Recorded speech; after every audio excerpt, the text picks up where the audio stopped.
ამენეის ძმას ვიცნობ. როგორი კაცია? არაჩვეულებრივი. ჟურნალის რედაქტორი იყო თუ რაღაცა, რომელსაც მუდმივად უხურავდნენ და ხსნიდნენ. ამერიკაშიც მიცხოვრია და ხშირად ყოფილვარ ირანში და ამერიკაში პირაობით უფრო მეტი არის ადამიანი ეკლესიაში და პარასკევობით ირანში მეჩეთში.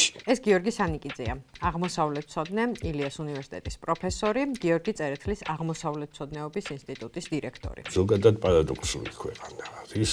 წარმოიდგინეთ უზარმაზარი ნახატი სახლის კედელზე, 10 სართულზე, ამერიკის დროშა, ვარსკვლავების ნაცვლად ბომბები და სიკვდილი სატანა ამერიკას აწერია და ქვემოთ ამავე სახლში არის წიგნის მაღაზია, სადაც იყიდება წიგნი, როგორ მოვიპოვოთ ამერიკის ვიზა. ამ ინტერვიუში ჩვენ ვლაპარაკობთ ირანზე, იქ მიმდინარე საომარი ოპერაციების ფონზე. რა თქმა უნდა, ლაპარაკი არ არის იმაზე, რომ თქვათ ირანი გაიმარჯვებს. აქ არის ირანის პოზიცია არა ამერიკის დამარცხება, არამედ რეჟიმის გადაჭრა. და ისევ საერთოდ არ აღიარებს ქვეყნად. ლუკები რო იყიდოთ ირანში, იქ არ არის ისრაელის დაწერა, აწერენ მათ პალესტინა. ერთი რაც შეიძლება დღესვე ითქვას, ირანი არასოდეს იქნება ისეთი, როგორიც იყო. პროქსიების შენარჩუნების უნარი ირანს და საშუალება აღარ ექნება. ვცდილობთ გავერკვეთ ამ ქვეყნის სოციალურ და პოლიტიკურ ცხოვრებაში და განვიხილავთ არა მხოლოდ ბოლო დღეების მოვლენებს, არამედ იმ ფაქტორებს, რამაც 90 მილიონიანი პოპულაციის მქონე უძველესი სახელმწიფო ისლამურ რესპუბლიკად აქცია. პარლამენტი არის, პარლამენტი რაღაცა გადაწყვეტილებას რომ მიიღებს, იქ ზემოთ ექსპერტთა საბჭო უზის, რომელიც ამოწმებს, რამდენად სწორი არის შარიათის თვალსაზრისით მისი გადაწყვეტილება. ეს რეპრესიული აპარატი ისე შეკრა, რომ პოლიტიკური ოპოზიციის გაჩენა შეუძლებელი იყო. ეს საზოგადოება არ არის ღირსი იმ მმართველობისა, რასაც ვუყურებთ და რაც ჩანს, მოსახლეობის აბსოლუტური უმრავლესობა მცვლილებების მომხრე არის.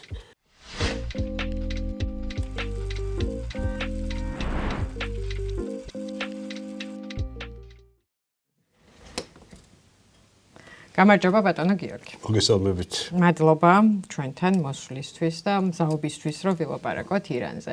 ამ ინტერვიუს წერთ 17 მარტს და დღეს გავრცელდა საინტერესო ცნობა იმის შესახებ, რომ ისრაელი ამბობს ირანს ჯერ ეს არ დაუდასტურებია, მოკლულია ალი ლარიჯანი, რომელიც გახლავთ ირანის ეროვნული უსაფრთხოების საბჭოს მდივანი და ერთობ მნიშვნელოვანი ფიგურა ირანის პოლიტიკურ ცხოვრებაში. და გარდა ამისა, ბასიჯის მეთაურ გენერალ სოლეიმანის მკვლელობაზეც არის ლაპარაკი, ხო? ამ ახალი ამბით რო დავიწყოთ, რას ნიშნავდა ეს ორი ადამიანი ირანის ისლამური რესპუბლიკის პოლიტიკურ ცხოვრებაში?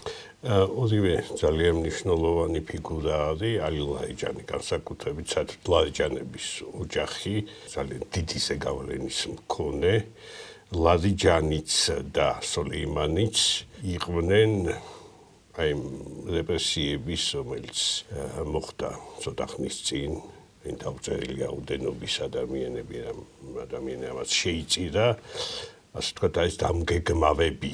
თუმცა მეორე მხრივ ლარიჯანი იყო ესეთი უცნაური ფიგურა არის თან ოჯახიც თვითონ ვასალური განათლებით და ამ დროს რადიკალური განწყობებით, თუმცა იცოდა უკან დახევაც.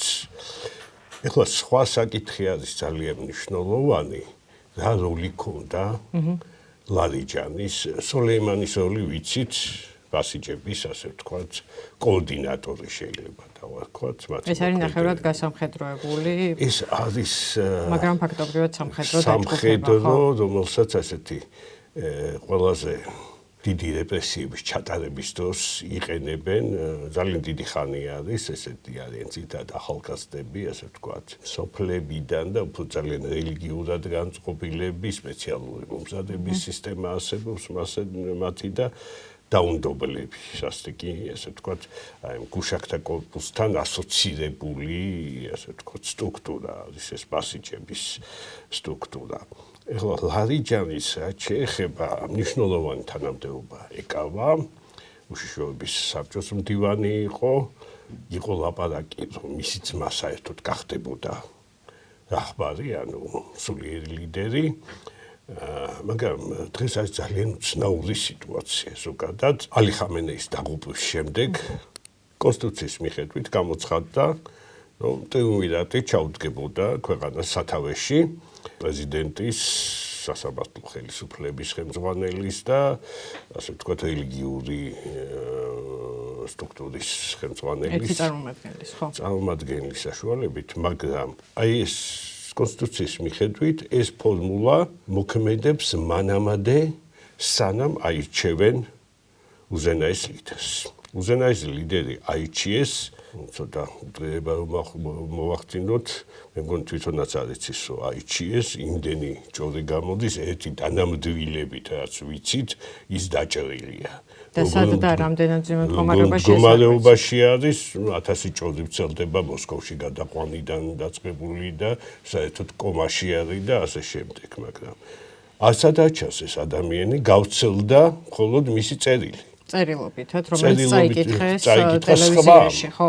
ანუ თვალით არ გვინახავს. თვალით არ გვინახია ეს ადამიანი, მით უმეტეს ასეთ ტრაგედიის შემდეგ ძალიან უცნაურად ხდება ეს არჩევა, მოულოდნელად და საერთოდ იყო მოსაზრება, რომ მაგრამ შიგნით ვერავინ ვერ შედის და ეს ჩახედვა ძალიან რთულია, რომ ლარიჯანი იყო რეალური ლიდერი ქვეყნისა.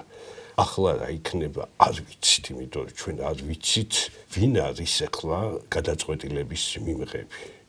საერთოდ ირანში არის ისედაც რთული სტრუქტურა. ისლამური, ასე ვთქვათ, რესპუბლიკის სტრუქტურა ისეთია, რომ გადაწყვეტილების მიღების ცენტრები ძალიან დანაწევრებული იყო და ეს ზოგადად ქვეყნის პოლიტიკასაც და ეკონომიკასაც ძალიან სერიოზულ პრობლემებს უქმნიდა, ასე ვთქვათ, ბევრი, ასე ვთქვათ, კონტროლი და ასე შემდეგ, მაგრამ აი დღეს ძალიან უცნაური სიტუაცია.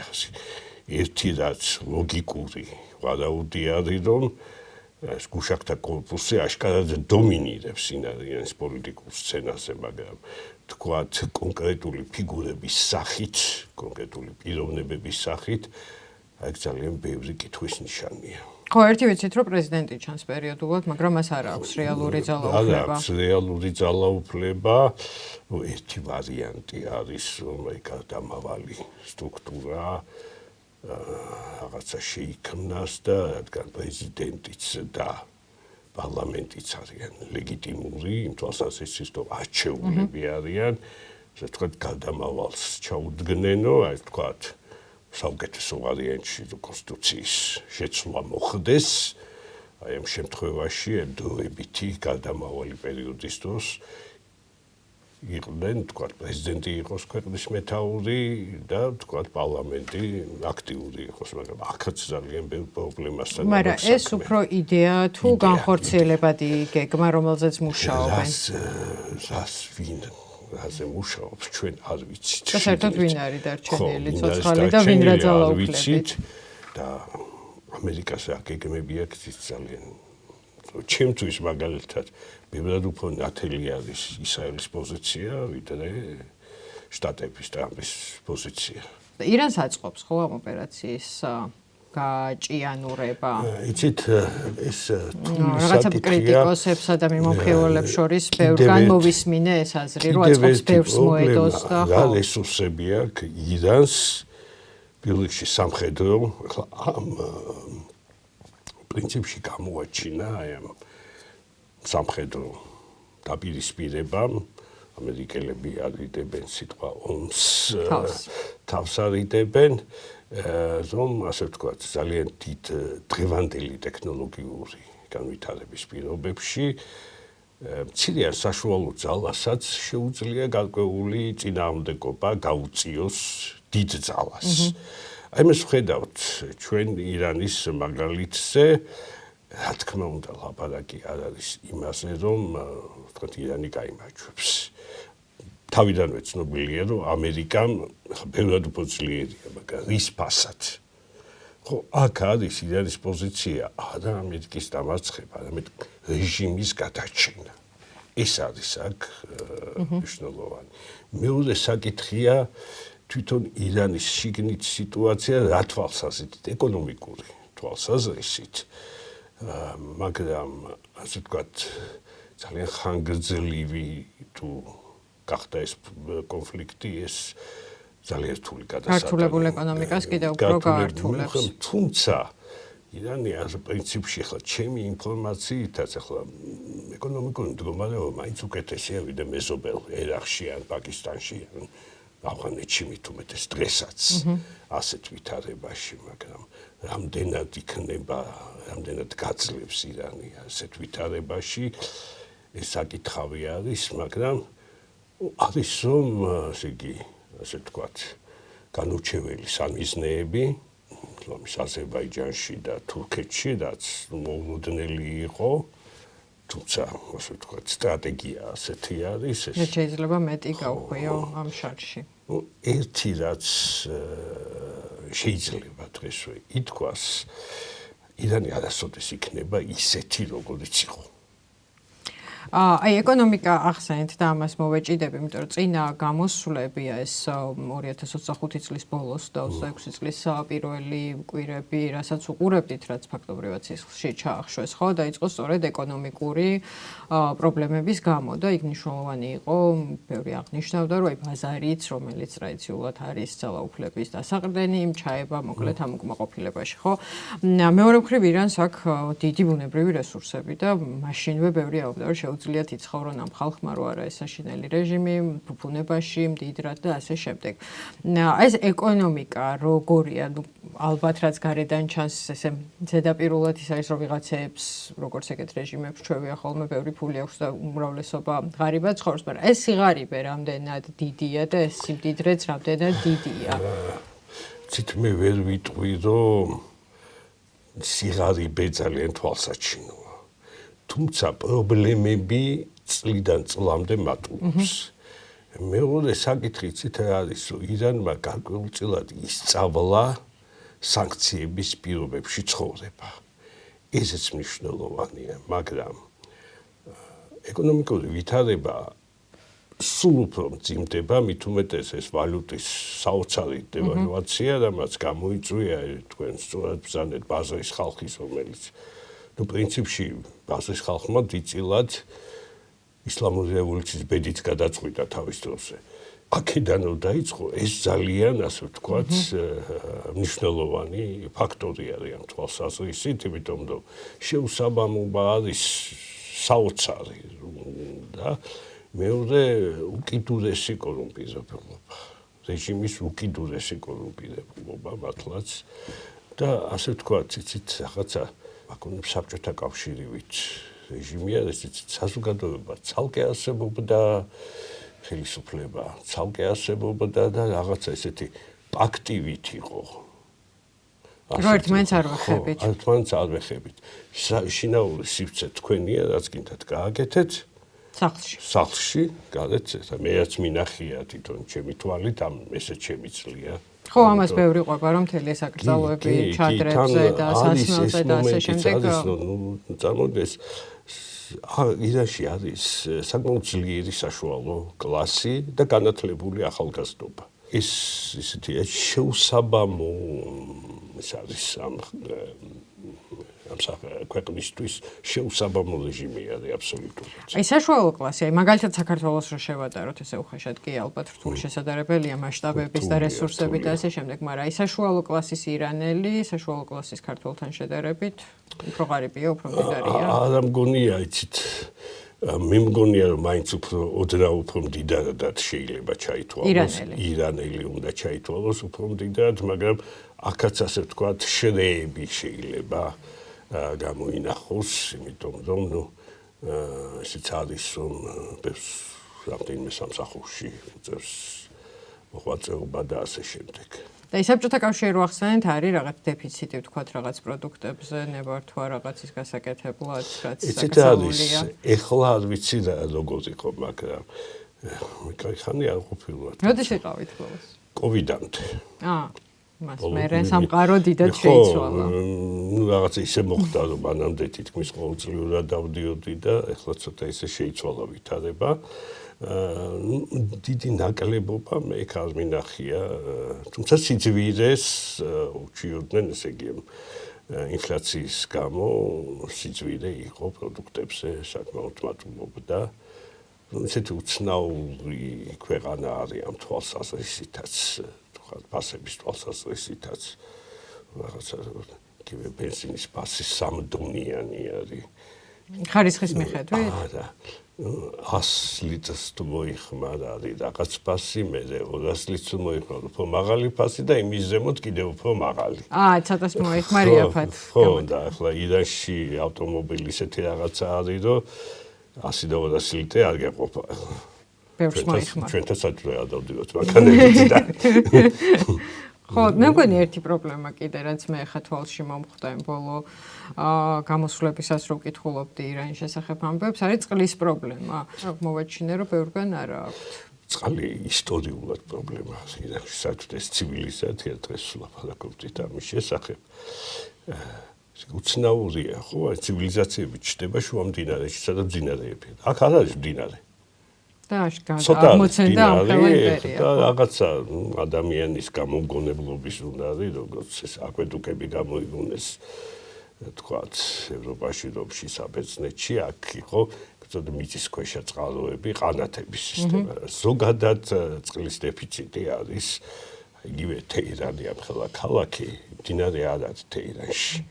არის მთის წყაროებით იკვებება ეს ქალაქი და ეს რა თქმა უნდა პრობლემას ქმნის. სინათლის პრობლემა, ელექტროენერგიის პრობლემაც არის, მიუხედავად იმისა, რომ თქვათ, გაზიც არის, ნავთობიც აქვს, პრობლემა აქვს. ამისი განსაკუთრებით ზაფხულობით, როცა ცხელვა და ყველა თავს გამაგრილებს, ეს პრობლემა არის.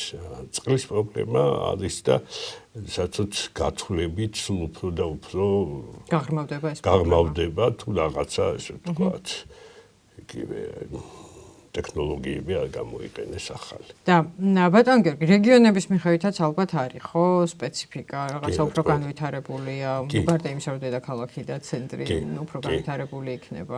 კი, განვითარებული თქვათ, სამხრეთ აღმოსავლეთი ბევრად უფრო ჩამოჩენილი არის. სიღარიბის თვალსაზრისითაც? სიღარიბის თვალსაზრისითაც, აი ბელუჯები, სადაც ცხოვრობენ კიდე განსხვავებული ხალხი არის ისინი, უფრო ჩამოჩენილი არის, ჩtildeოეთი უფრო დაწინაურებული არის, ცენტრალური ნაწილიც, ასე ვთქვათ, თეირანი მაინც ყველაზე ის არის და ირანის აზერბაიჯანიც მეტნაკლებად, ასე ვთქვათ, ინდუსტრიალიზებულია და განვითარებული არის. აი ბელუჯები ახსენეთ და ერთ-ერთი კითხვა სწორედ ეგ მქონდა, მდიდარია ეთნიკური თვალსაზრისით, ხო? ეს უზარმაზარი 90 მილიონიანი ქვეყანა.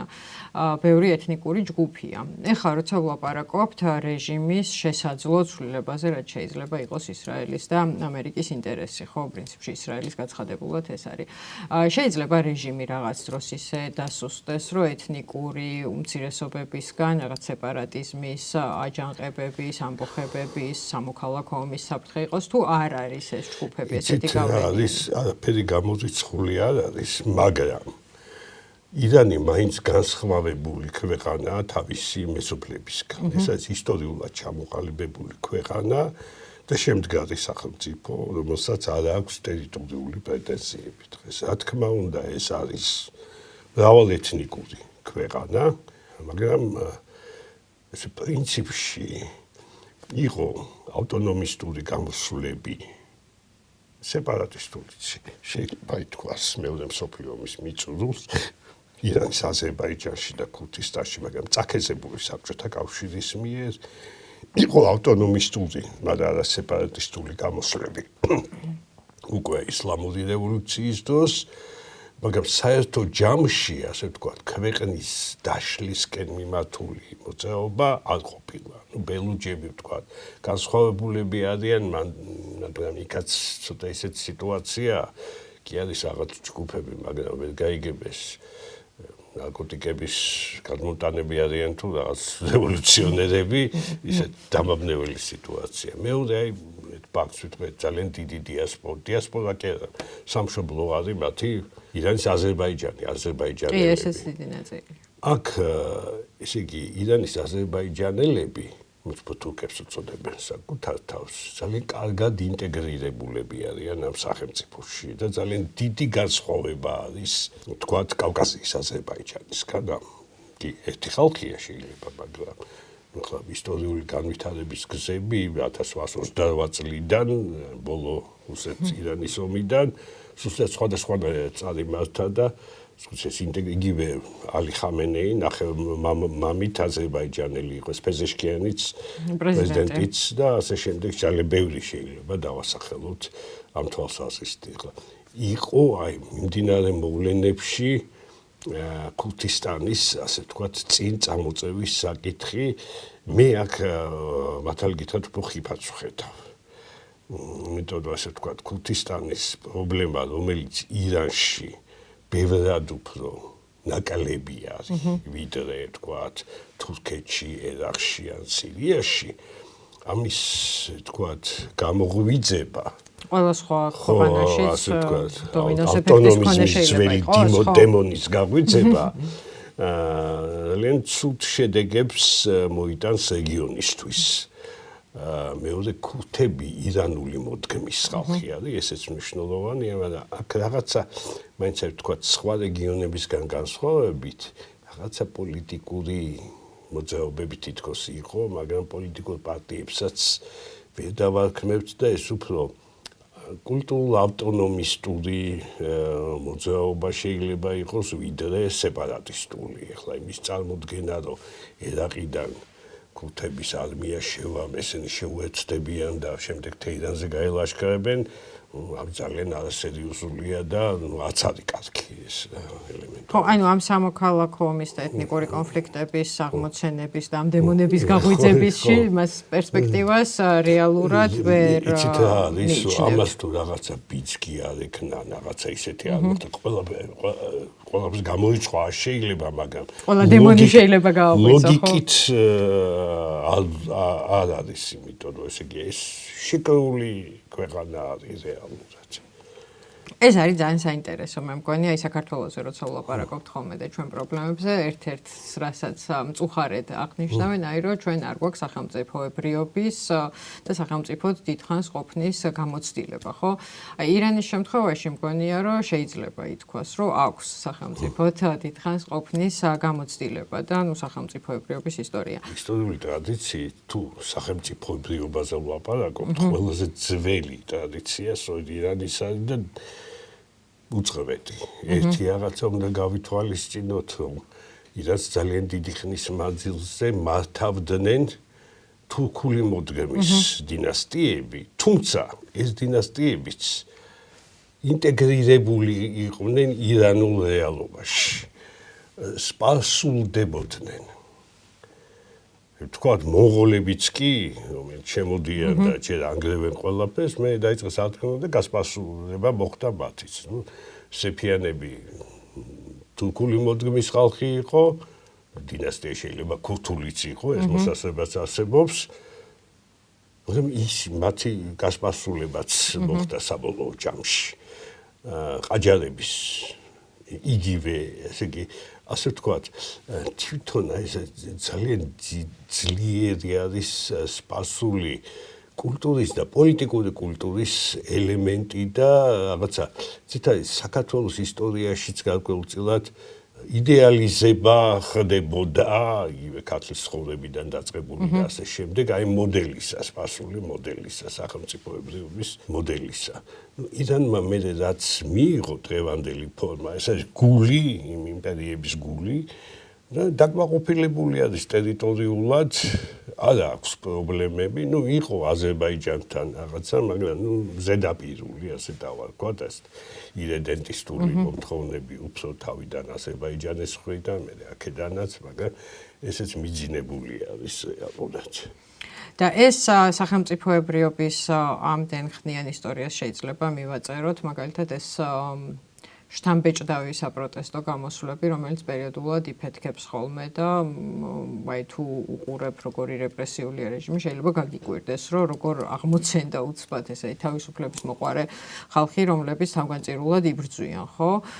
ქალების პროტესტი გვახსოვს ახლა ეს ბოლო პროტესტი, თუ რამე სხვა, სწორედ ეს სასტიკი რეპრესიული მანქანა იძულებს ხალხს, რომ უფრო თავგანწირვით იბრძოლა. იცით რა არის, კიდევ ვიმეორებ, რომ ეს საზოგადოება არ არის ღირსი იმ მმართველობისა.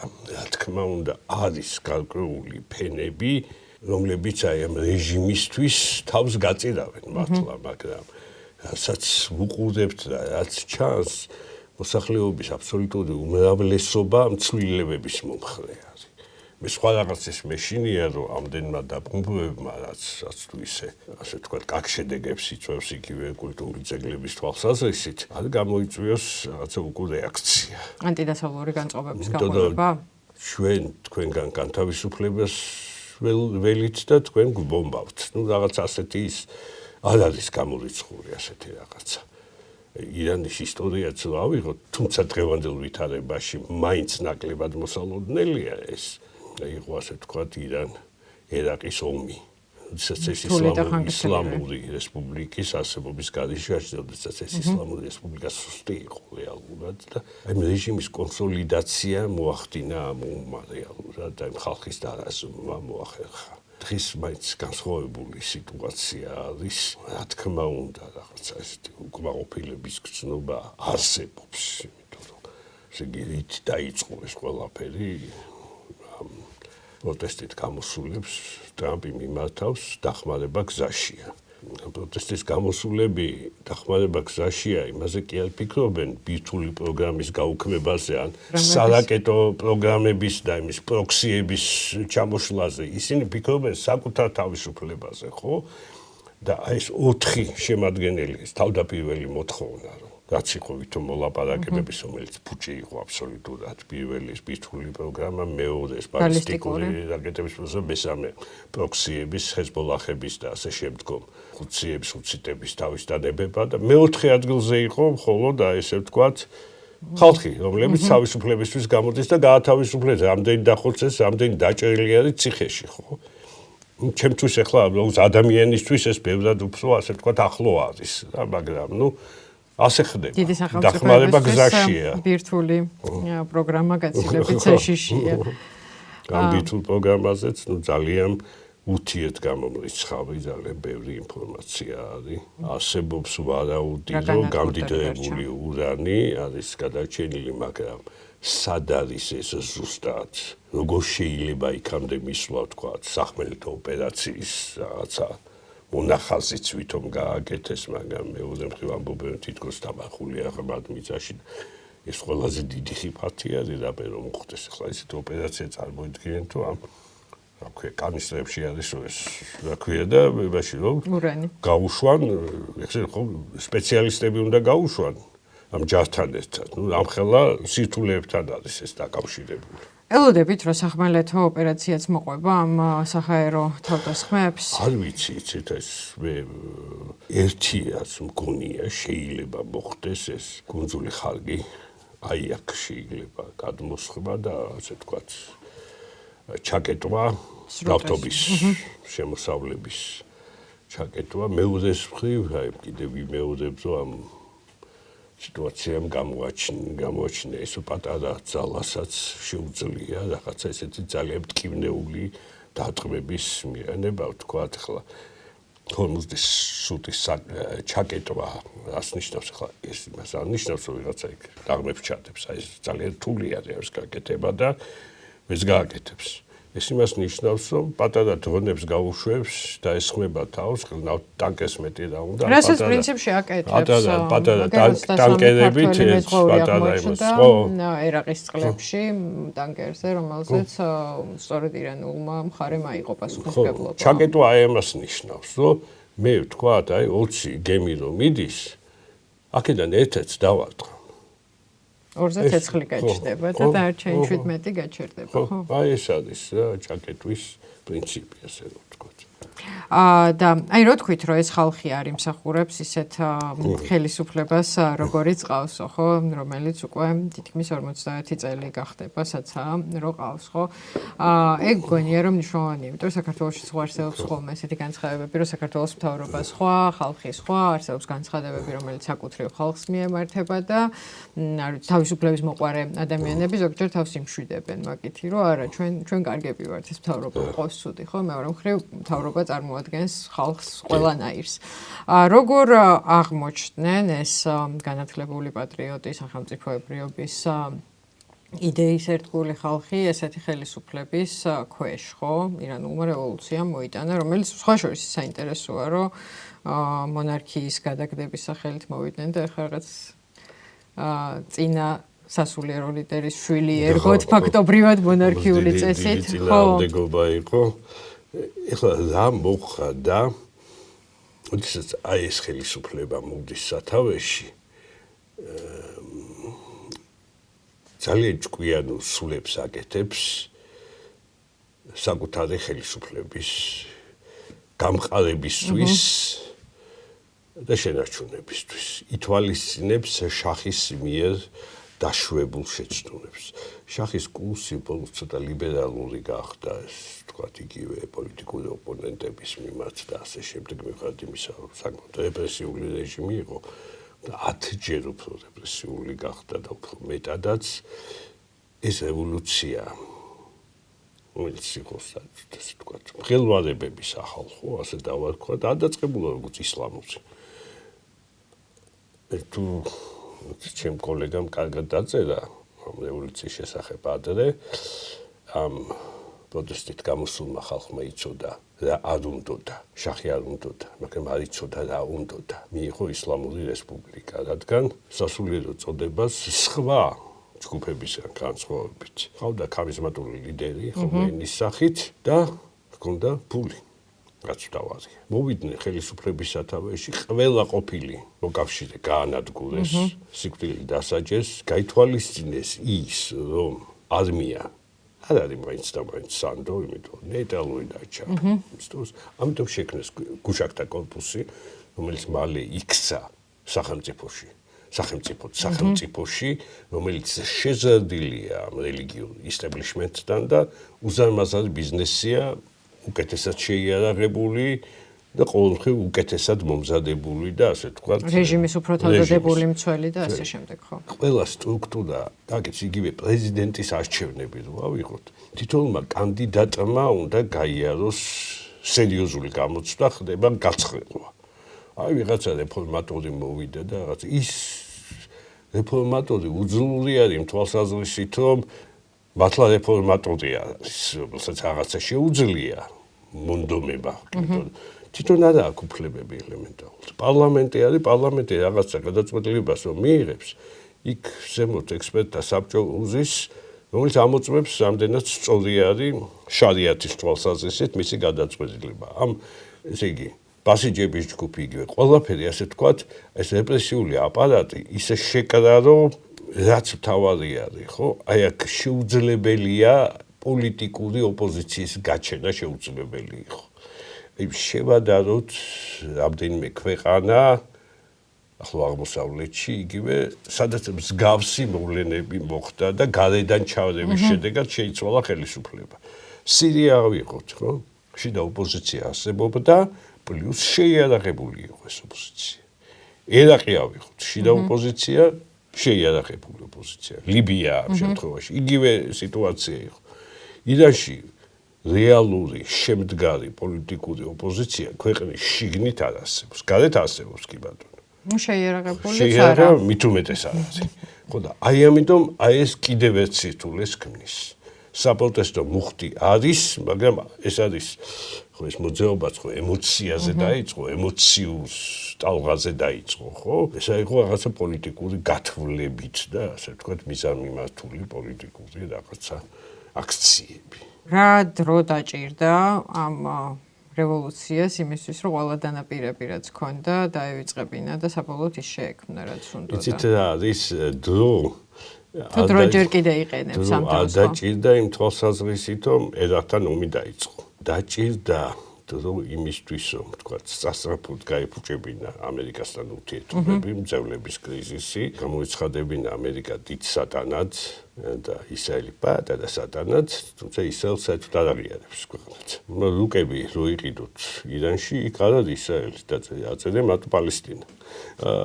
მოხდა ისე, რომ ეს რეჟიმის კონსოლიდაცია თანდათანობით 80-იან წლებში რეალურად მოხდა და ხომეინის შემდეგ პრინციპში ეს იყო კონსოლიდირებული რეჟიმი, მაგრამ აი მეორე პრეზიდენტი, როდესაც იმდენად ძლიერი არ იყო ალი ხამენეი, როგორც ლიდერი, სულიერი ლიდერი, რაფსანჯანი იყო პრეზიდენტი. სხვა რაღაც ინტენსიურად დაიწყო ეკონომიკური თვალსაზრისით, ტექნოკრატი განვითარება ამ ქვეყანამ. თქმა უნდა, ეს იდეოლოგიის მომენტი იყო, მაგრამ პრინციპში რაღაცა გამოუსწორდა.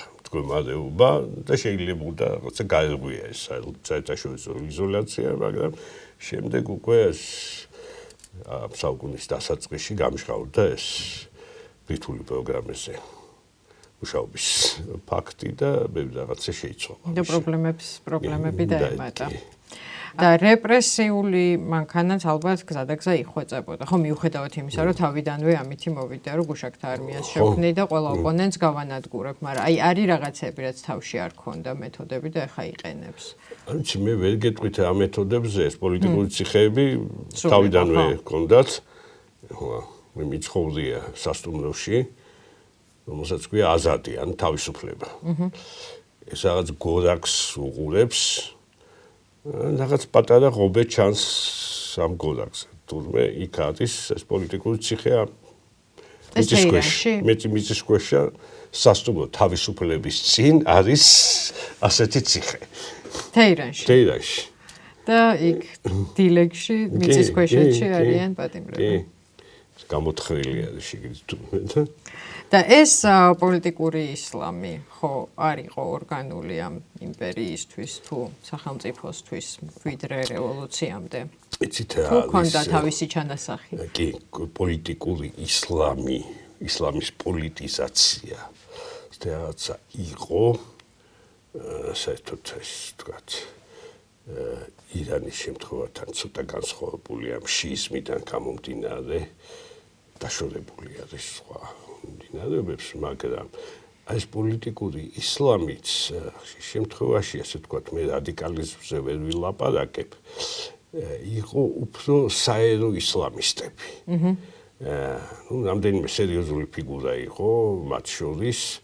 აქ სხვა მომენტიც იყო, იცით, 53 წლის სახელმწიფო გადატრიალება, როდესაც რეალურად დემოკრატიულად არჩეული ხელისუფლება ნუ ცენტრალური სადაზვერვო სააგენტოს, ასე ვთქვათ, მომზადებული ოპერაციით, თუმცა ირანელების ხელით განხორციელებული იყო ეს დაამხეს ეს და ასე ვთქვათ, აი ეს ნაციონალიზმიდან ისლამიზმისკენ შემდეგ გადახრა, ესეც საინტერესო მომენტები არის აქ თხზულება, ასე ვთქვათ, ნიშანდობლივია ჩემი აზრით.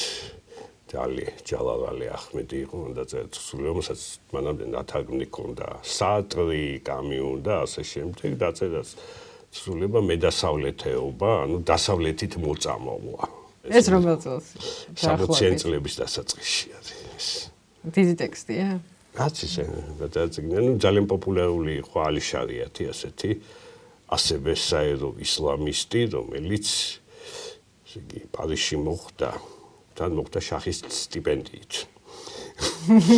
პარიზი კარგ საქმეს არ უკეთებს ირას. ხო, იქ დაუახლოვდა მიმაცხენეებს, ასე ვთქვათ. და შემდეგ, ასე ვთქვათ, რაღაცა ესეთი წითელი შიიზმის თეორია შექმნა. თუმცა ესეთი საერო ისლამისტებიც დაჩაგრეს და დახოცეს შემდეგ. და ირანის მოსახლეობის ალბათ ეგ რთულია თქმა, მაგრამ დიდი ნაწილია ესეთი ღრმადმორწმუნე თუ რაღაცა ნაწილისთვის თავს მოხვეული. არ მეჩვენება, რომ დიდი ნაწილი იყოს იმაჩნია, მაგრამ ცოტა ხუმრობით ვიტყვი, მაგრამ ამერიკაშიც მიცხოვრია და ხშირად ყოფილვარ ირანში და ამერიკაში პირაობით უფრო მეტი არის ადამიანი ეკლესიაში და პარასკევობით ირანში მეჩეთში.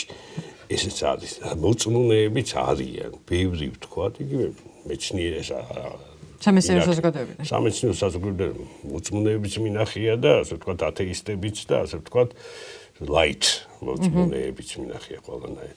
ასე ვთქვათ მოწმუნე იმ თვალსაზრისით, რომ აი ამ რეჟიმის ეს რეჟიმი რეალურად წმენას ხო? წმენას მსახურებას ხო? გამოგონილი სისტემა, გამოგონილი რელიგიური სისტემა არის შიიზმისთვის. არა დამახასიათებელი ეს ვილაიეთე ფაყიხ რაღაცა ეს უზენაესი სასულიერო პირის მმართველობა. ასე რაღაცა არ არსებობდა შიიზ, გამოიგონა ხომეინიმ. ამის ვისაც წამს არ მგონია ეს ასე ვთქვათ დიდი ციფრიც ან თუნდაც მცირედად გადამწყვეტი. რიცხვი იყოს მოსახლეობის. იმიტომ რომ ჩვენ ვისაც არ გვიცხოვრია ირანში და ფრაგმენტულად უყურებთ ხოლმე სურათებს, ძირითადად აი გამოსვლების და ესეთ საომარი ოპერაციების დროს ჩანს, რომ ამ ხალხის, მაგრამ ეს მაინც რაღაც კონკრეტული ნაწილია საზოგადოების, რომელიც უკმაყოფილოა ამ რეჟიმით, მათი დასავლური სულისკვეთება, ანუ დასავლეთ, ანუ ინგლისური კარგად იციან, რაღაცა დემოკრატიაზე ლაპარაკობენ, უფლებებზე, ასე შემდეგ, ხო? და აი ეგ სულ კითხვა მაქვს ხოლმე, რომ რა ნაწილს წარმოადგენენ ამ საზოგადოების, ხო? ეს საერთოდ ზოგადად პარადოქსული ქვეყანა არის, ბევრი თვალსაზრისით, ცოტა ხუმრობასაც გავუგზავ.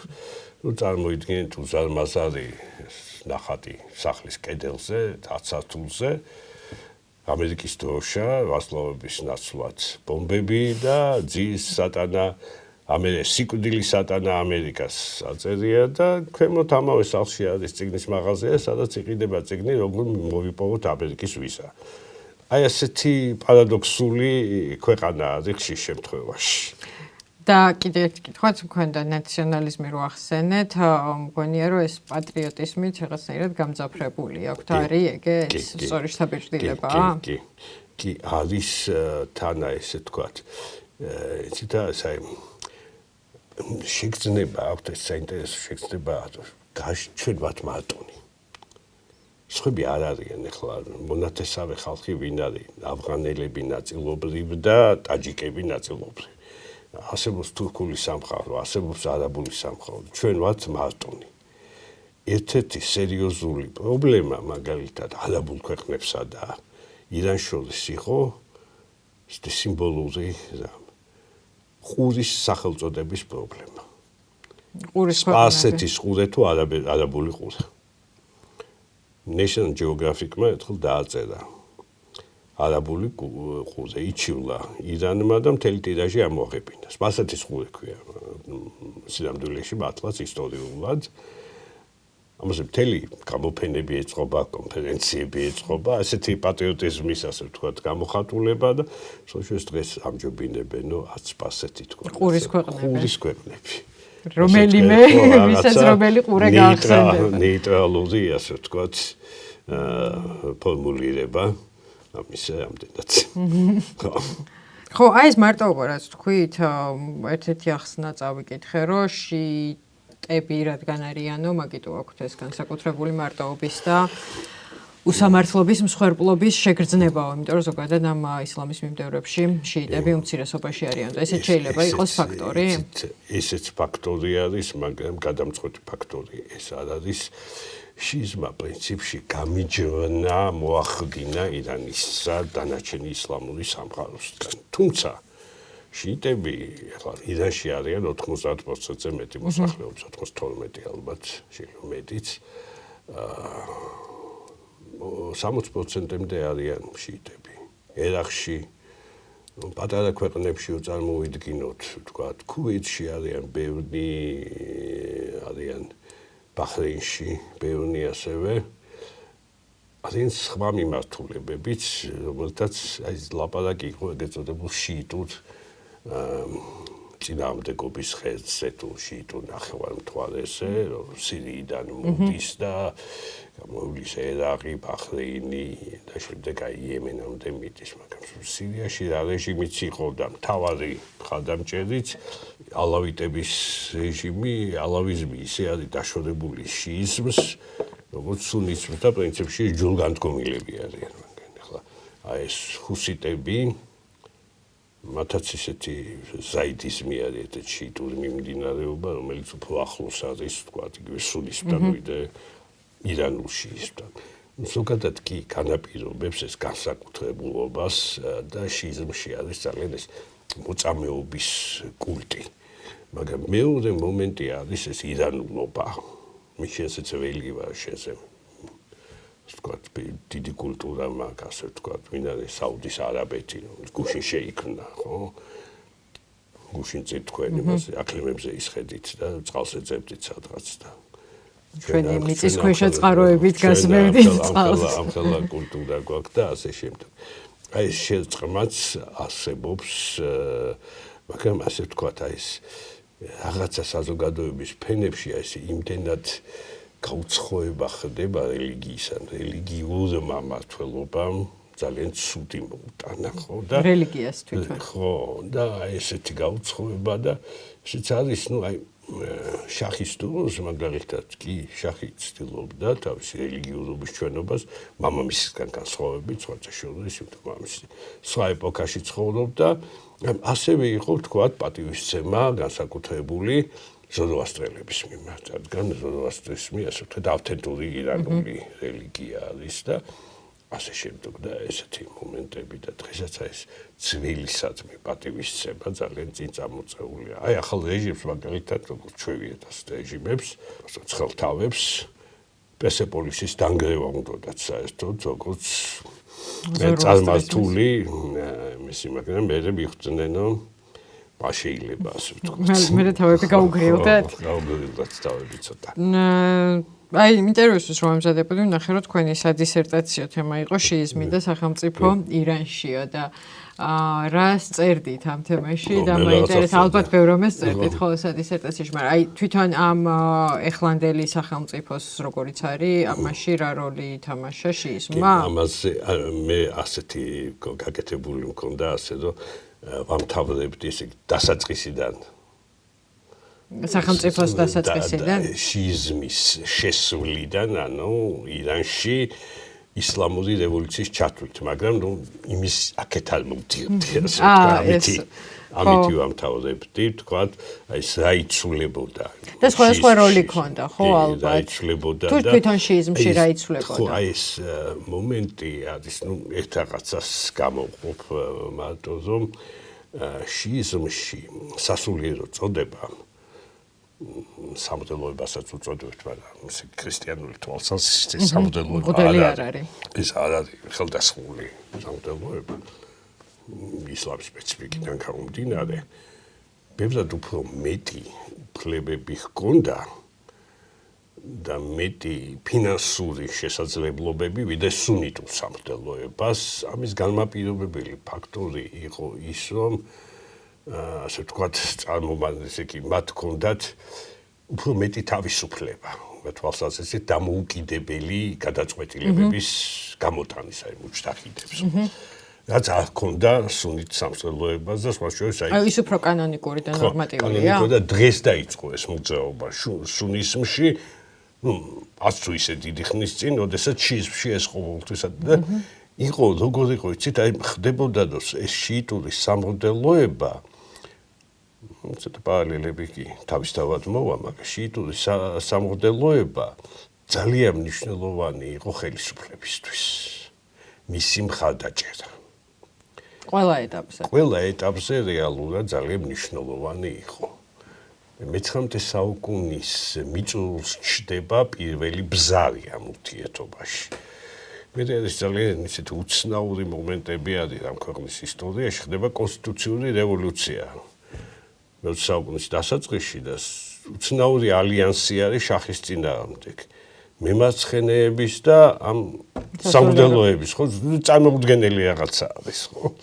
აი ესეთი რაღაცა არის და შემდეგ იყო ეს კონსტიტუცია მიიღეს, ჩადეს ასეთი იდეა, რომელიც არ განხორციელებულა შახის ირანში, რომ პარლამენტის ნებისმიერი გადაწყვეტილება უნდა შეემოწმებინა რაღაც ხუთკაციან საბჭოს.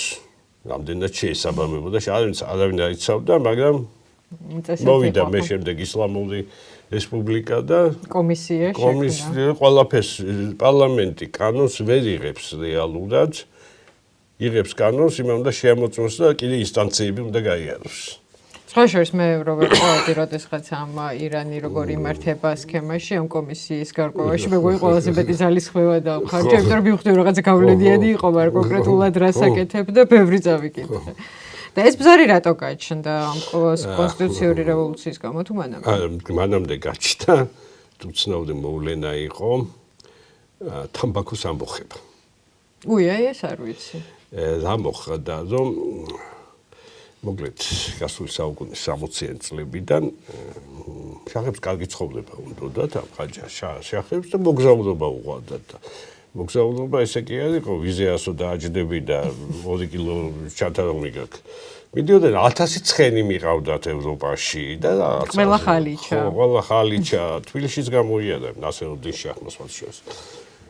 ამას უზარმაზარი თანხები ჭირდებოდა და დაიწყეს კონცესიების გაცემა. კონცესიები ხე-ტყეზე მაგალითად, ბუნებრივ წიაღისეულზე და ასე შემდეგ და ასე შემდეგ და 92 წელს 1890 გასცეს კონცესია თამბაქოზე, ანუ თამბაქოს შეძენა გაყიდვაზე მონოპოლია დამყარდა ინგლისელებისა. ეს რას ნიშნავდა, რომ მთელი, ესე იგი, ბაზრის ხალხი, რომელიც ამ თამბაქოს ყიდა, მთლიანად გაღარიბდა ელემენტარულად, დაჩა და ამა გამოიწვია სამღვდელოების პროტესტი იმ თვალსაზრისით, რომ ამ ბაზრის ხალხის ნაწილი არის, შეზდილი არის, ხო და მე ისეთ საინტერესო ის იყო, რომ შახის ცოლებმაც კი უარი თქვეს თამბაქოს მოწევაზე, აღარ გავზეცხავთ არავ და მოკლედ შახმა უკან წაიღო ეს კონცესია და 50 წელი საბჭოთა გამტეხლოს იხდიდა ირანი. ბრიტანელების ველში იყო დარჩენილი. ასეთი ის იყო. ბატონ გიორგი, ესე რო ვეცნობოდი მოკლედ თქვენ ნამუშევრებს, ვნახე რომ აკაკი ხოშტარიაზე გაქვთ ასევე კვლევები და მე რო გავყევი, აღმოჩნდა რომ აკაკი ხოშტარია იყო ირანთან მჭიდროდ დაკავშირებული კაცი და თქვენ ერთ კვლევას ეწერა აკაკი ხოშტარია და მისი ბრძოლა ჩრდილო ირანული ნავთობისთვისა და ჰორმუზის სრუტის ნავთობის კრიზისის კვალდაკვალ. ვიფიქრე რომ ალბათ ჩვენს მაყურებლებს შორის იქნებიან ადამიანები, ვინც შეიძლება არ იცოდნენ რა აკავშირებდა ამ ადამიანს ირანთან და რა ბრძოლა ქონდა ჩრდილო ირანული ნავთობისთვის გამართული და ეგებ მოგვიყვეთ ეს ამბავი, იმიტომ რომ რაც ვნახე ეს მცირე დეტალები, საკმაოდ საინტერესო ირანული თავგადასავალი ჰქონია მას. საინტერესო ფიგურა იყო, ჩვენი თქვა, კვლევა დაიწყო იმით, რომ თეირანში არსებობს ქრისტიანული სასაფლაო და იქ არის ქართული სექტორი. ეს ქართული სექტორი გამოჩეულია იმით, რომ არის აკლდამა მცირე მოდელი, რო წარმოვიდგინოთ სამთავისის ეკლესიისა ხოშტარიას მეუღლის, რომელიც ირანში გარდაიცვალა და ამით არის ეს სასაფლაო ზოგადად დიდი სასაფლაოა, ძალიან საინტერესო კვლევა იყო ეს. ხოშტარია ირანში კასპიისპირეთში მოღვაწეობდა ძირითადად თევზჭერა, ხიზილალა და ასე შემდეგ ხე-ტყეზე ძალიან ბევრი და ძალიან სერიოზული კაპიტალი დააგროვა და ბევრ სფეროში იყო ჩართული და ნავთობის სფეროშიც იყო ჩართული. აქ არის ძალიან საინტერესო ისტორიები, ვინაიდან ის ნავთობის კონცესია, რომელიც ხოშტარიამ მოიპოვა და ეს თამბაქოს კონცესიების ტალღაში იყო? ხო, გვიანდელი ამბავი არის. მოიპოვა პრაქტიკულად იქ ნავთობი ძალიან ცოტა იყო. მაგრამ მიუხედავად ამისა, რამდენჯერმე მოახერხა მან საკმაოდ სერიოზულ თანხად ამ კონცესიის გაყიდვა. თვითონ იყიდა არა ხელსაყრელი კონცესიები და ძვირად გაყიდა. მეცაც გეტყვით, ესე იგი, მან შემორჩა მეხსიერებას, ხოშტარია 30 წელს პარიზში გარდაიცვალა. ბოლშევიკები დევინდიდნენ მას დამოუკიდებელი საქართველოსთვის ძალიან მნიშვნელოვანი პროექტები განახორციელა, მათაც საოცარი რეალურად იყო პირველი ქართველი მილიონერი, რასაც ქვია ხოშტარია იყო. სარაჯიშვილებზე უფრო მდიდარი იყო? კი. ბევრად უფრო მასშტაბური იყო. თუმცა ბევრ სფეროში იყო, ასე ვთქვათ, მოდებული. და კრიზისი იყო, ეგეც წოდებული აზერბაიჯანის კრიზისი უკვე ომის მიწურულს, მეორე მსოფლიო ომის მიწურულს და პირველი. მეორე მსოფლიოს და აი ეს ჩარჩენილი ჰქონდათ რუსებს, რომ იმას ითხოვდნენ პირველ რიგში, ხოშტარიას კონცესია დაგვიბრუნეთ, რომელიც არ არსებობდა იქ ნავთობი. რეალურად არ არსებობდა საერთოდ სემნანის პროვინცია არის კასპიისპირეთთან ახლოს და თვითონ ირანის მიმდებარე კასპიის ზღვის ტერიტორიაც იასეკუთვნის იქ სოციალიზმის ნავთობი ნაკლებად არის და დღემდე ძალიან პრობლემური არის კასპიის ზღვის განაწილების საკითხი ეს ზღვა არის თუ ტბა, იმიტომ რომ ზღვის სამართალი სხვა არის ტბის, ასე ვთქვათ, სხვა და მოკლედ ირანი ცალკე არის ყველაზე მეცი ირანი კარგავს და დანარჩენი მონაპირე ქვეყნები ცალკე არიან. აზერბაიჯანთან საკმაოდ რთული ურთიერთობა. გაურთულდა ურთიერთობა არამარტო კასპიის ზღვის გამო. ირანს რომელი აწყობს თუ ზღვა რო იყოს თუ ტბა? ირანს აწყობს ტბა იყოს, ვინაიდან ესე ვთქვათ მაგ შემთხვევაში თანაბრად განაწილდება. და აზერბაიჯანს აწყობს რომ დანარჩენ ქვეყნები დათანხმდნენ რომ ზღვის პრინციპით იყოს, ანუ ყველას თავისი ტერიტორია ჰქონდეს. ხო, მივხვდი. რამდენი ვთქვათ კილომეტრი გაქვს სანაპირო, იმის მიხედვით გეკუთვნის სიღრმეში და შემდეგ არის ნუ თევჭე რამდენიმეზე ნუ ძალიან თული საკითხი არის ეს კომპლექსური. და ეს ხოშტარია, მიუხედავად იმისა, რომ ეს ნავთობი იქ ვერ უპოვია და ფული უხეირია, რაღაც რკინიგზა გაიყვანაო და მოკლედ დიდი ხო. ცინე რკინიგზა გაიყვანა ენზელიდან თეირანამდე. პირველი რკინიგზა ეს იყო. კი, პირველი რკინიგზა ნამდვილად ეს იყო და ეს იყო ხეთყის გადასითვისთვის. გაიყვანა, მაგრამ ამის გარდა შახსაჩუქა მაგალითად პირველი ავტომობილი მანაჩუქა და როგორც ყაჯარებთანაც კარგად იყო, შემდეგ უკვე 25 წელს როცა მეორე ის შედის, ესე იგი სულ დადის აქეთიკით ბოლშევიკები დევნიან საქართველოსთან გაქცევა მოუწევს მას, სხვაშორის ბუდუმ დივანმა გააფრთხილა. მართლა? კი, ბუდუმ გაათა დაგიჭერენო და ახლობლები იყვნენ, მეგობრები იყვნენ? გაგვეუწელეთ. ხოშტარიას ამბავი მოკლედ ცალკე ამბავია. ფორდი იყო, რომელიც მიართვა შახს, ხო, რაღაც მოოქროვილი თუ რაღაც. და მისი მემკვიდრეობა გარდა ამ ცოლის საფლავისა, ეხა ესე რომ ჩახვიდე, არის რამე დარჩენილი ირანში, ეს რკინიგზის ნიშნები. ეზელიში არის რა მოხდა, იცით? ცუდი ამბავი მოხდა მან. სასახლე ქონდა. ეს სასახლე მე შახს აჩუქა რეალურად. და მოქროვი ფორთან ერთად და ამ სასახლეში ისვენებდა ხოლმე შახი და დაიწვა ეს სასახლე მთლიანად დაიწვა და ახალი შენობა ააშენეს, რომელიც აბსოლუტურად განსხვავებული არის იმისგან და მისი ხოშტარის ნივთები აქ არაფერი არ არის. ერთადერთი ხოშტარია ეს თუ საშენებული ასეთ პატარა პავილიონივით არის მოსასვენებელი ღია პავილიონით არის დარჩა. და იმ სასახლის რამე ფოტომასალა დოკუმენტაცია არც მცირე ისინი არის კი, მაგრამ ნუ ასე ვთქვათ სახე ვიცით, მაგრამ ბევრი არაფერი. ნუ სუჯუნაში აქ სამეგრელოს სოფელში ააშენა სასახლე და იქ არის ისტორიები არის მაგასთან დაკავშირებული. და ამ საფლავებს რო იკვლევდით, კიდე რამე საინტერესო ისტორიას ხო არ წააწყდით გარდა ძალიან საინტერესო ისტორია იყო. ბევრი ნუ 39 საფლავია ქართული, ქრისტიანების საფლავები. ეს არის ერთად მე-20 საუკუნეში. მე-20-ის დასაწყისი, მე-19-ის ბოლო, მე-20-ის დასაწყისი, თუმცა ბოლო საფლავი არის რაღაცა ამდენიმე წლის წინანდელი.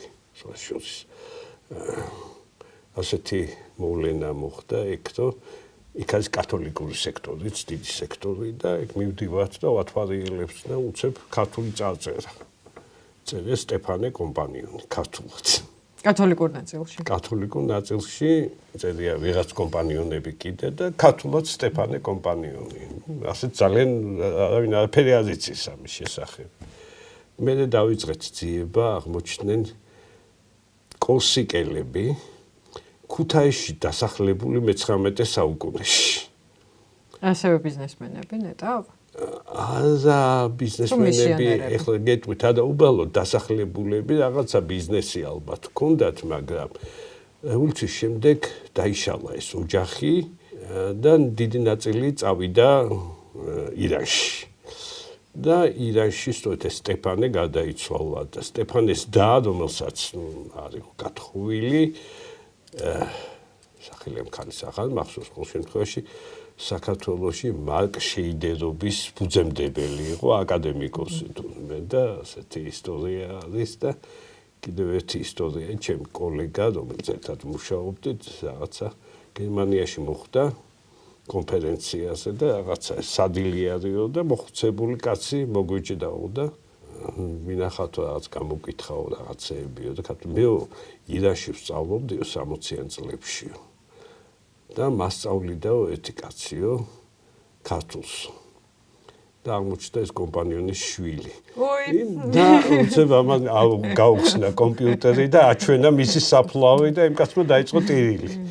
ზოგჯერ ძალიან პატარა სამყარო. ეხლა ჩვენ ხო პრინციპში აი წინა მასშტაბური გამოსვლებიდან რომელიც სისხლში ჩაახშვეს ფრაგმენტულად მოდის ინფორმაცია, ну მაშინ კვირების განმავლობაში გათიშული იყო ინტერნეტი და ეხლა სამ ვერსიას ვისმენთ ყველა ამბავზე ამერიკული მხარის, ისრაელის და ირანის, ხო რაც ხდება. აი თქვენ როგორც აკადემიური სფეროს წარმომადგენელს კონტაქტებით იგივე სფეროსთან ხო ირანში, როგორი კომუნიკაცია გაქვთ თქვენს კოლეგებთან, ნაცნობებთან ირანში? იცი ძალიან რთული არის კომუნიკაცია, ახლა ამ დრომდე. რთული არის, მაგრამ არაშეუძლებელი. იმიტომ რომ სტალინკის სტალინკის საშუალებითაც ზოგს აქვს საშუალება, ზოგს არ აქვს.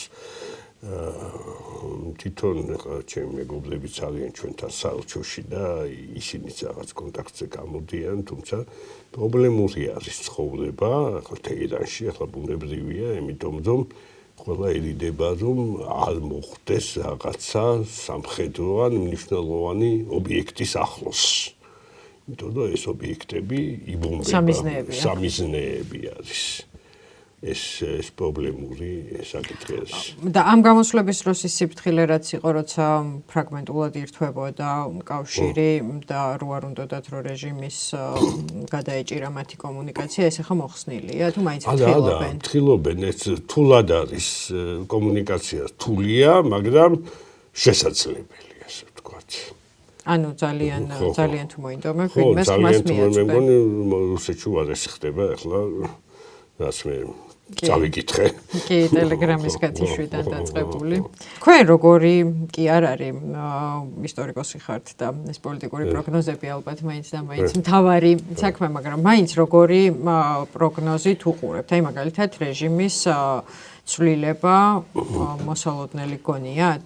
მოდით ასე ვიტყვი მე თქვი უკვე. ეს დომინირებული კითხვები რაც ხშირად ისმის ხოლმე მაგეებს კი. რამდენიმე ვარიანტი აჩილება წარმოიდგინოთ. პირველი ვარიანტი რაც ნამდვილი არის, ირანი ისეთი აღარ იქნება, რასაც როგორც იყო. ანუ რა თვალსაზრისით რომ ეხლა კი ჰეზბოლა დააბახობს და ეს, მაგრამ პროქსიების შენარჩუნების უნარი ირანს და საშუალება აღარ ექნება.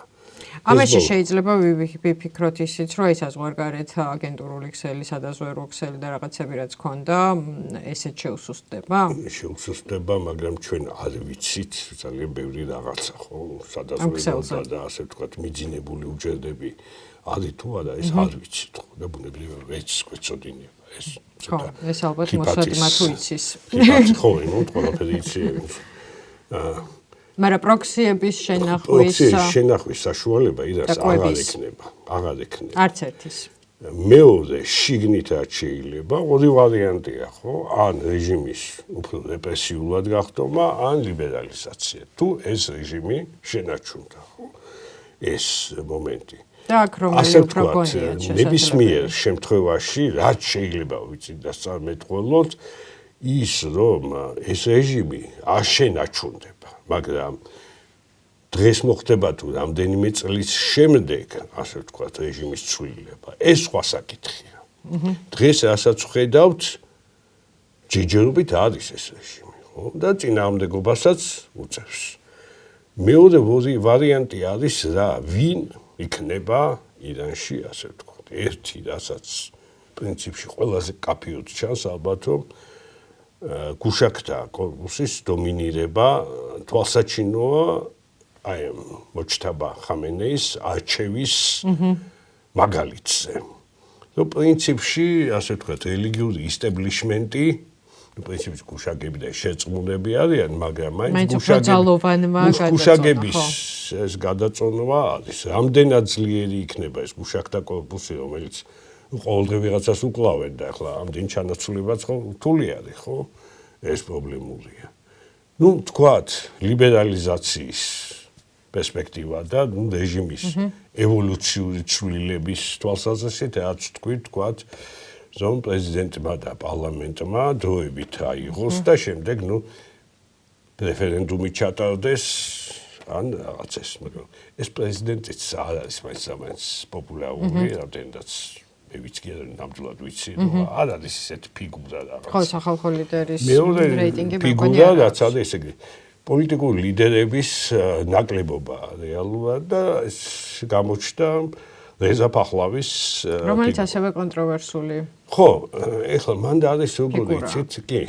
ნამდვილად დიდი რეიტინგი აქვს ვიდრე წინა გამოსვლებზე ქონდა, მაგრამ ხო, ესეთ შეთანხმებული ლიდერი მაინც არა. აქ ამერიკული, ასე ვთქვათ, ბიძგიც იყო, ბუნებრივია. მანერი ფიგურა არის პოპულარული ფიგურა და უპირობო ლიდერი დიასპორაში, მაგრამ დიასპორის პოლიტიკურ წრეებში საკმაოდ წინააღმდეგობრივი, იმიტომ რომ იყო მცდელობა რაღაცა გაერთიანების შექმნისა და მას ბრალი დასდეს ავტორიტარულ, ასე ვთქვათ, მისწრაფებებში.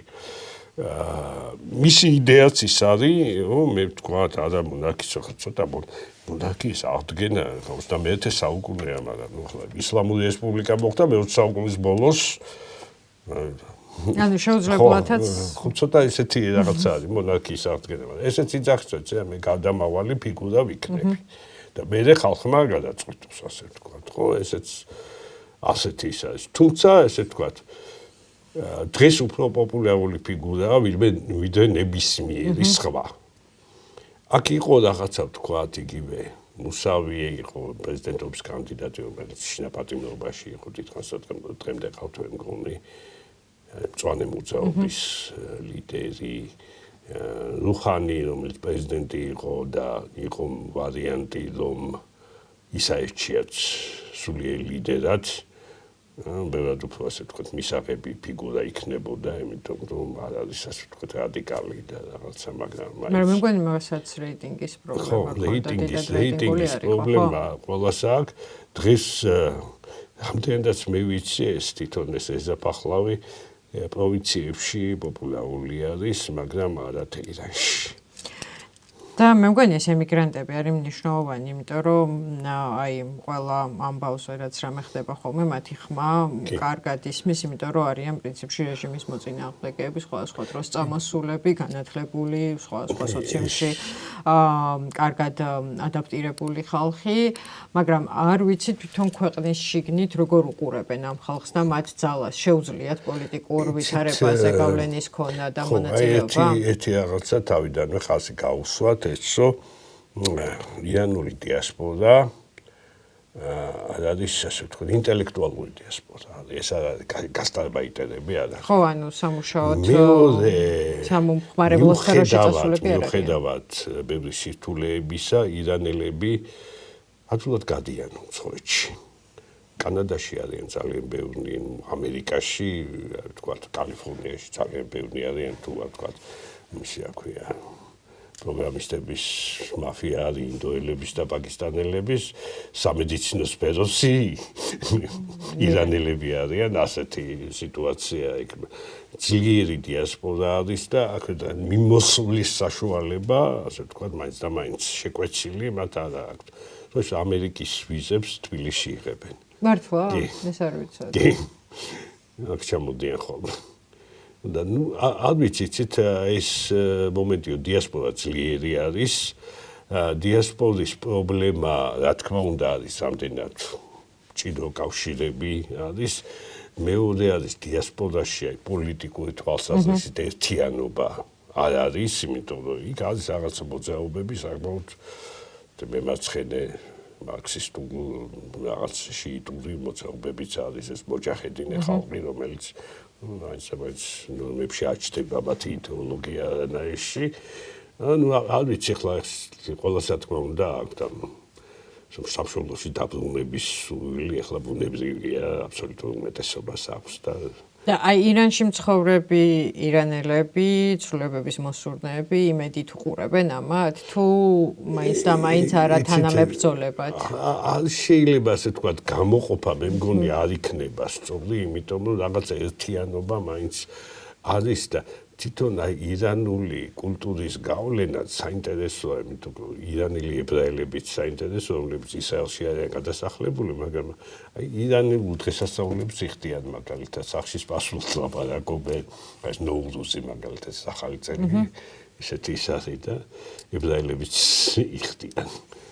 და აი დღეს თქვენ როცა ლაპარაკობთ ირანზე, თქვენ თავში ირანი როგორი სახელმწიფოა, დიქტატურაა, ტირანია, ეს უძველესი კულტურის შთამბეჭდავი ქვეყანა, მულტიკულტურული პარადოქსებით სავსე ქვეყანაა, თუ აი ყველაფერი ერთად არის, პარადოქსებით სავსე რო არის ფაქტია. როდესაც ასეთი ძველი კულტურის ქვეყანა არის და ასეთი ტიპის დიქტატორულ, ავტორიტარულ, გაუგებარი რეჟიმით იმართება, რომელიც თქვათ პრეტენზია აქვს რელიგიურობაზე, თან ეს რეჟიმი ძალიან უცნაური არის რა თვალსაზრისით, რომ ეს არის, ამიყვარს სიტყვა თეოკრატია ძალიან, მაგრამ აი თეოკრატიისა და რესპუბლიკური მმართველობის ნაზავი რაღაცა. თვითონ სახელწოდებაც ხო ისლამური რესპუბლიკა. რესპუბლიკა დასავლური ცნება ხო, რომაული ცნება ხო. თავიდან უნდათ ასეთ სახელის დარქმევა ირანის ისლამური დემოკრატიული რესპუბლიკა. ხომეინიმ თქვა უაზი. დემოკრატია აჭირდებაო ის. მაშინ რესპუბლიკაში ჭირდება და. ხო, აი ბავშვს რო უხსნიდეთ მაგალითად ან არ ვიცი ვიღაცას რომელიც წარმოდგენა არ აქვს, როგორ აუხსნით რა არის ირანი. აი დღევანდელი ირანი. დღევანდელი ირანი არის ძალიან თულად გასაგები ქვეყანა. რთული მისია გერგოთ. და თქვენ თვითონ რატო დაიწყეთ ირანის სწავლა თავის დროს? ისტორია მაინტერესებდა და ისტორიკოსი ვარ. და რო გადახედეთ საინტერესო ისტორია. აღმოსავლეთწოდნე ისტორიკოსი და ჩავაბარე ასე ვთქვათ. თავდაპირველად თორმეტი ინტერესი მქონდა შუა საუკუნეები და ძველი ისტორიისა. მე რაღაცები შეიცვალა. და პირველად საბჭოთა კავშირის დროს წახვედით ირანში თუ მე? და მე წავედი იმაში ჩაკეტილი. შეუძლებელი იყო, ხო? მე წავედი პირველად 99 წელს. ციგნების გამოფენაზე და ეს ძალიან საინტერესო იყო, რომ ნავთობში გასული ციგნები ქონდა და ისეთი ციგნები ჩამოვიდან ინგლისურიდან. მოსიც ირანზე კარგი არაფერი ეწევა. ეს ლაპარაკობთ ირანზე $1 მაქსიმუმ.